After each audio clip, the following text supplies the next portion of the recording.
dapat, Jade, magkaroon tayo ng tinatawag ng ating gobyerno, magkaroon ng tinatawag na fiscal discipline, maging mapanuri sila sa paggastos, maging careful sila in terms of spending. Kasi tandaan natin na itong utang na to, Jade, hindi ito libre. Babayaran ito with interest, babayaran ito in the future. At ayon sa mga pag-aaral, no, pag mataas ang level ng pangungutang ng isang bansa, nakakahila ito pababa ng paglago ng ating ekonomiya. Mababa na nga ang paglago ng ekonomiya, uutang pa tayo ng uutang. Kaya ang kawawa dito, Jade, yung susunod na mga administrasyon. Kasi sila ang magmamana nitong mga inutang, dinagdag na inutang ni Marcos Jr. Sa mga panahon na to. Opo. Pero papaano po yan mapapanatili kaya, Doc?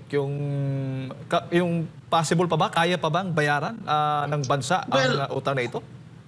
Well, what they're saying kasi, Jade, I remember itong si Secretary Recto, he was saying before na yung utang natin, we don't need to be worried about it kasi the economy will outgrow the debt. No? Kumbaga, pag lumalago yung ekonomiya, malulusaw yung utang. Parang ganun yung konsepto na yan eh. Habang lumalago yung ekonomiya, malulusaw yung utang kasi pag yung size ng economy mo ubod na ng laki kumpara sa iyong inutang, ililiit yung tinatawag nating debt to GDP ratio. Pero hindi nga yan na nakikita natin kasi yung paglago ng ating ng ekonomiya mas maliit kaysa sa paglago ng ating utang. So halimbawa, yung utang natin lumago ng 10%. Yan yung nakita natin ngayon, year to year, 10% ang inilago. Pero yung ating ekonomiya ay lumalago lamang ng 5.5%. So if this keeps on going, Jade, if this trend continues, will become unsustainable po sa ating bansa. Lolobo po ng lolobo yung utang natin, ang ekonomiya natin ay lumalago pero yung paglago ng ating ekonomiya ay maliit lang. So ang mangyayari niyan is talagang masasapawan ng pangungutang yung size ng ating ekonomiya kung hindi natin ito pagtutuunan ng pansin, lalo na ng mga economic managers natin. Dapat, Jade, magkaroon tayo ng tinatawag ng ating gobyerno, magkaroon ng tinatawag na fiscal discipline, maging mapanuri sila sa paggastos, maging careful sila in terms of spending kasi tandaan natin na itong utang na to, Jade, hindi ito libre. Babayaran ito with interest, babayaran ito in the future. At ayon sa mga pag-aaral, pag mataas ang level ng pangungutang ng isang bansa, nakakahila ito pababa ng paglago ng ating ekonomiya. Mababa na nga ang paglago ng ekonomiya, uutang pa tayo ng uutang. Kaya ang kawawa dito, Jade, yung susunod na mga administrasyon. Kasi sila ang magmamana nitong mga inutang, dinagdag na inutang ni Marcos Jr. Sa mga panahon na to. Po. Doc, si Partner Admar, kasama ko po dito para po sa mga karagdagang katanungan po sa inyo. Doc, magandang umaga. 6.793 trillion pesos yung budget natin for 2026, no? At mga ilang porsyento rin itong mas mataas. Ang nababanggit niyo po ba na yung pagiging masinop natin, pwede ba tayong hindi tumaas yung ating annual na budget natin? Well, ganito kasi yan, Admar isa sa mga kinakailangan para lumagong ating ekonomiya is kinakailangan pumastos din yung ating gobyerno. So merong principle dyan na in order for our economy to grow, our government also needs to spend.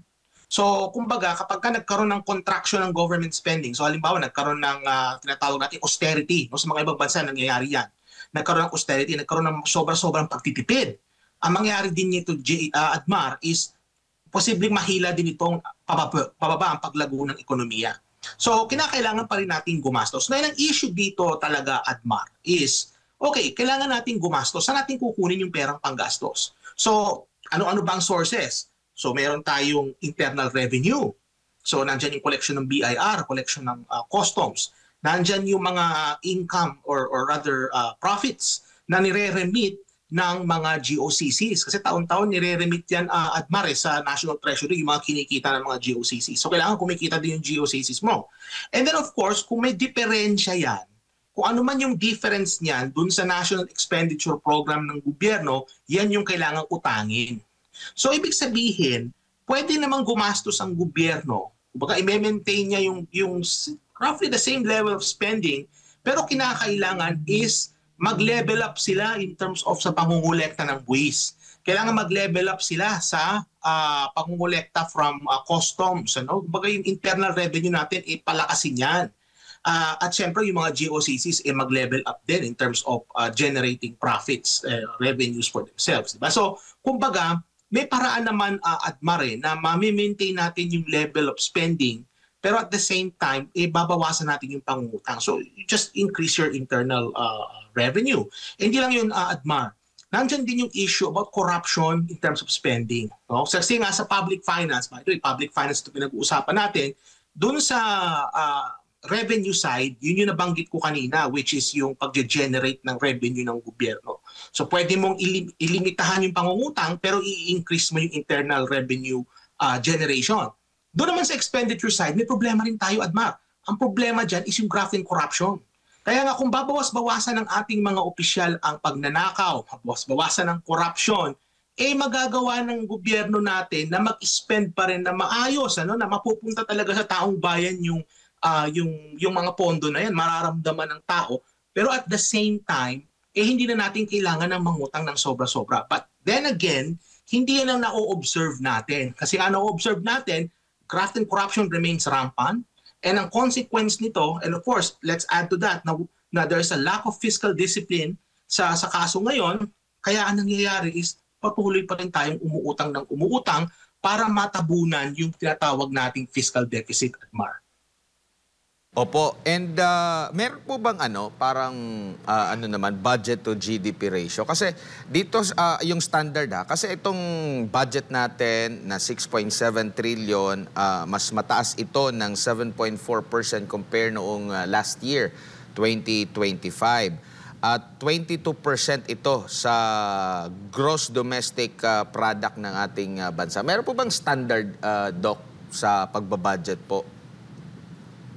Actually, kung titingnan mo yung size ng ating government expenditure, napagkit mo na sa mga more than 20% yan, nasa tamang size lang yan, no, ng government spending. Kasi ang pinaka-majority talaga ng GDP natin sa expenditure side galing sa private domestic consumption, yung paggastos ng mga tao. Nasa more than 60% yan.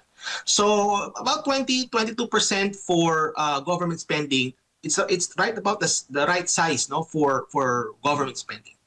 Sa kaso, Admar, sa gobyerno, ang pinakatinitingnan namin mga economists dyan, Admar, yung laki ng deficit ng gobyerno relative dun sa size ng ekonomiya.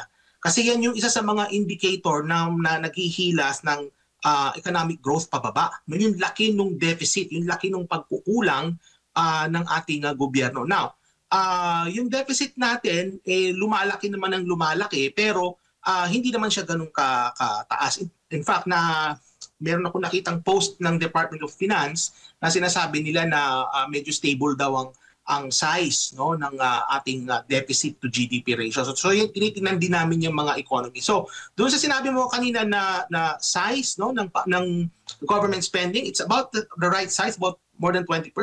Pero what matters more to us, no, kami mga economists, we look at the size of the deficit relative to the size of the economy.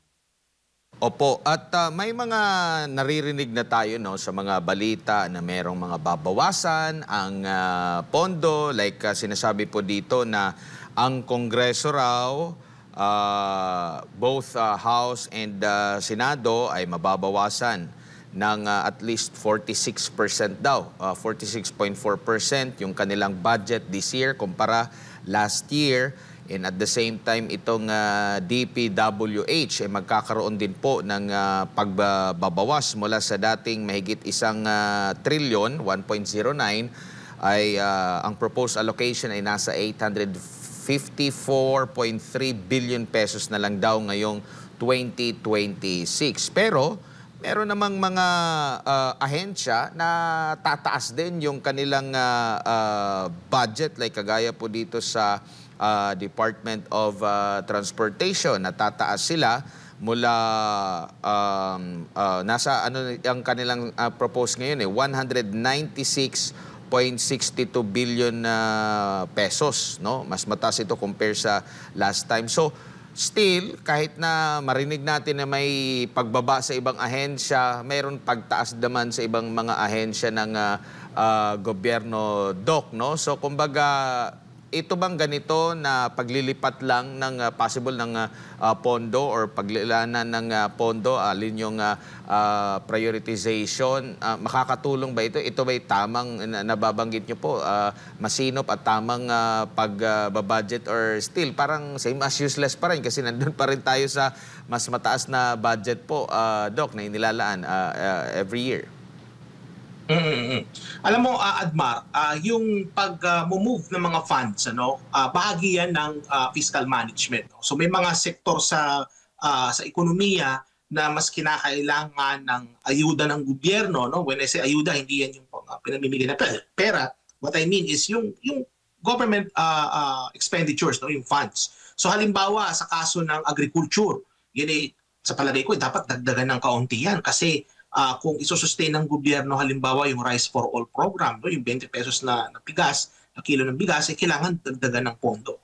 Ganon din naman sa DOTR, no, sa transportation dagdagan. May mga sektor tayo na sa palagay ko kinakailangan dagdagan pa ng pondo. Sa education, ganon din, Admar, no.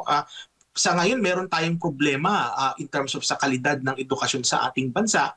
So sa palagay ko kinakailangan no, dagdagan pa ng pondo at kailangan ma-monitor din yung paggastos. Ang nangyayari kasi, Admar, sa ngayon, the government is constrained with whatever funds they have. Kaya kinakailangan talaga efficient yung kanilang paggastos. So when we say efficient, dapat dun sa mga sektor, no, within the government na hindi naman talaga dapat sila magkaroon ng mga ganyang pondo, mailipat yan dun sa mga sektor na mas nangangailangan. Ang halimbawa dito, Admar, sa kaso ng Kongreso, ng House of Representatives and even the Senate, alam naman natin na ang talagang trabaho ng mga ito is to craft laws and to mag-monitor o yung tinatawag nating oversight function. Hindi nila trabaho na mag-provide ng government services because that belongs to the executive. And yet what we see is nakakaroon sila ng pondo, nakakaroon ng insertions towards the end. Pagdating ng BICAM, may mga nadadagdag dyan para sa kanilang mga pet projects. Hindi dapat ganun yun. Hindi pa dapat ganun mangyari yan. Kasi for one, hindi nila trabaho yun. No? That is part of the role of the executive. But also, nagiging source ito ng graft and corruption. No? Diyan nagkakaroon ng mga hocus-pocus, diyan nagkakaroon ng mga issue. So ang dapat talaga dito is i-defund yung ganyang mga klaseng expenditures, no? and move the funds to other departments or to other sectors na mas kinakailangan ng pondo. No? Just imagine, napakalaki ng funds ng ating mga mambabatas for projects that should have been done by the executive. So hindi dapat ganun yun. In fact, not so long ago, Adma, di ba yung pork barrel na deklara na yan as unconstitutional nung unang panahon pa. And yet, our lawmakers were able to find creative ways to keep the pork barrel. Well, it evolved. Naging iba-iba yung kanyang mga pangalan. And here we are. 20, 30 years after, yan pa rin ang pinag-uusapan natin. So, and I think, ang root cause nito, Admar, although this would require a long discussion, which is yung sistema ng ating gobyerno. No? If we want things to change, I think we have to change the system of government kasi doon ang punot dulo din ito, Admar. So, sa palagay ko, what they're doing right now in terms of yung pagre-reallocate ng funds, para nga naman for them to look good to the people, I think it came too late already. So dapat nangyari ito, Admar, noong 2022 pa eh. Bakit aantayin pa natin ng 2026 bago ito mangyari? Di ba kung kailan pa nagreklamo yung mga tao? Kung kailan pa nagkaroon ng mga investigasyon sa mga flood control projects? Dito na lumalabas yan eh. Why wait now? Dapat ginawa pa yan noon. It came too late, pero may kasabihan din, Admar, it's better late than never.